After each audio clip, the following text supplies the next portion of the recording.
Ho, ho, ho! Merry Vlogmas!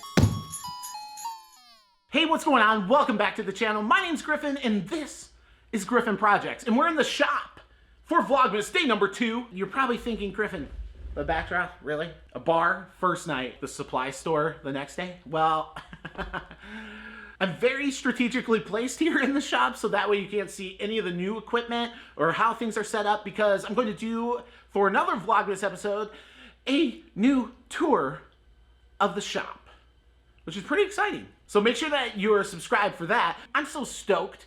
You know how stoked I am? I don't think you understand how stoked I am. I love new equipment. You already know. Today we're talking air compressors. It's the most exciting topic that I could ever think to do on day number 2 of Vlogmas. Okay, that's not true. I have way more exciting stuff, but it is new equipment, so it does count for kind of the stoke factors a little bit higher, you know what I'm saying? Why the hell am I gonna update my air compressor? So, short story is, there's this piece behind me, that piece, this piece, a piece behind the camera.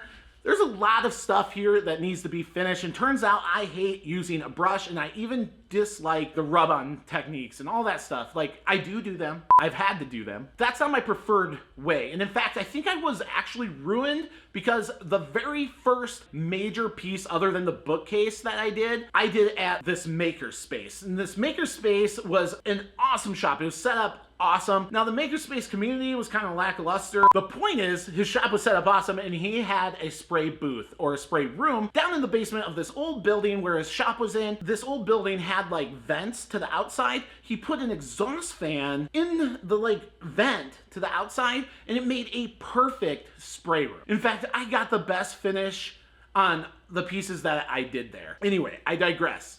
Why am I getting the air compressor? Well, I needed one because I got really used to using an HVLP gun, which stands for high volume, low pressure. I'm not gonna go into all the like technical mumbo jumbo. You can go ahead and Google that and go down that rabbit hole on your own. Turns out HVLP gun needs an air compressor to help atomize the finish and spray it out onto the piece. I'll show you what I have right now. Okay. I have this little guy. You see it? Okay.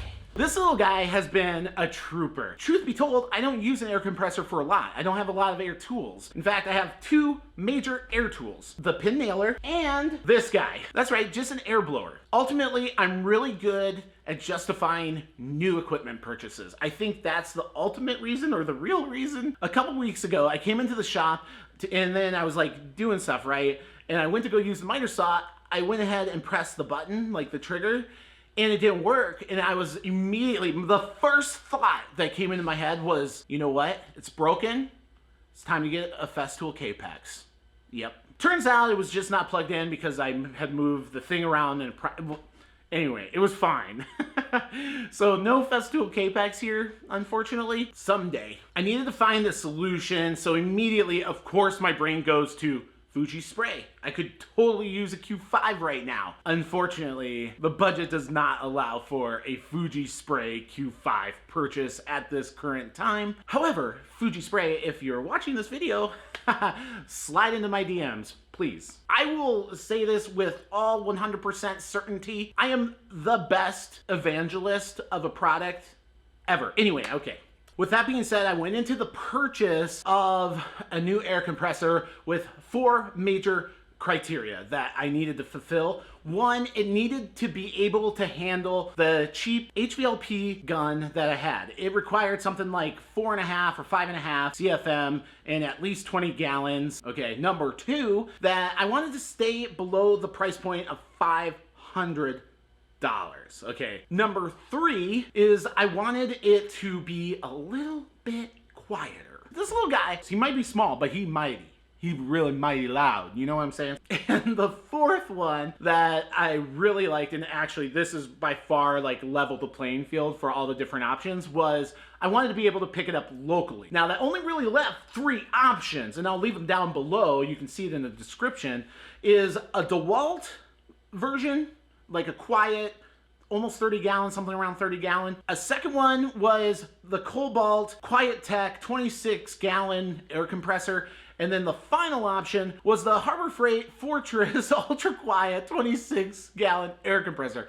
Whoo! Yeah, long names. At any rate, so there's three major options. The big thing that crossed off the Dewalt right off the bat was the fact that it was around $500, usually around $500 plus. So that was out immediately. That left the two options. One from Lowe's, the Kobalt Quiet Tech 26-gallon air compressor, which has a lot of videos actually on YouTube if you want to search it up. And then of course the Harbor Freight Fortress Ultra Quiet 26-gallon air compressor. They both had, all the specs worked. The prices were great. Now the specs were slightly better for the Harbor Freight, even though they both look like they were made in the exact same factory.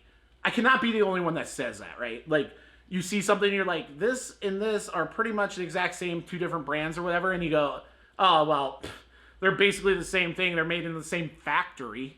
You know what I mean? Like, I really hope that's not me. Let me know in the comments down below. But anyway, I digress. I pretty much decided that price was going to be the determining factor at that point. I don't mind black and I don't mind gray. I don't care. I need to get a nice, almost 30-gallon air compressor. Lowe's prices theirs, at least here in Chicago, at $350. That was phenomenal. I was like, that sounds great. Normally, Harbor Freight here in Chicago charges $400 for the Fortress. Now, the Fortress does show a little bit better specs, but honestly, I don't know how much you can really trust the specs when these companies make it up, because I just feel like most of them can handle more than what they say, and they're not as good as what they say too. So like, whatever. I went completely off of price and decided to go with Harbor Freight. But wait, I said that Lowe's was cheaper. Well, it turns out with Black Friday sale, the Harbor Freight was $330, and it was also a Inside Track Club. It was one of their deals too. It was on sale for $330. Done deal, pal. So after the decision was made, I went and I got it. I'll show you.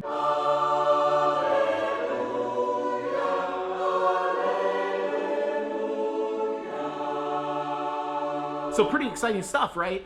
It's a fantastic unit. Like I said, I only got it last week, so I don't have a full read on a full comprehensive review of this thing yet. In the meantime, what we'll do to kind of finish this video up, and something that you may have wanted to see anyway, is a sound comparison from the Fortress versus this little Kobalt, this little guy I have right here, which I set up about 3 feet away from it, and then I moved to 6+ feet away to just kind of get a good reading. But let's go ahead and see that right now.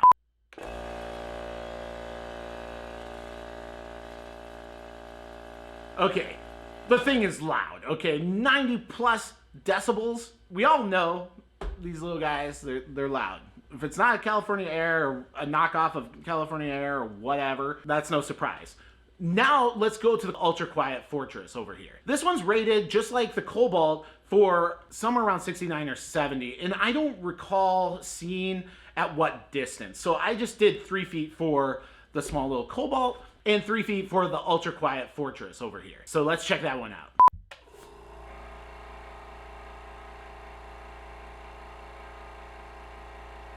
So as you can see from 3 feet, it's actually louder than what it's rated for. I think they're probably saying something like over 6 feet. So I moved approximately like 10 feet away, and then it got pretty damn close to that 70 decibel mark. I think we all knew it wasn't gonna be at 69 decibels, but it got pretty darn close, and it sure as hell was a lot quieter than this little guy. With that being said, the purchase so far I've been super happy with. In one of the future Vlogmas episodes, we're gonna do some HVLP spraying with the new air compressor, so you'll get to see kind of how it operates. And that is it for today's Vlogmas episode. Day number 2, that's right, we're in it to win it. We're going non-stop all the way to the 25th, every single day.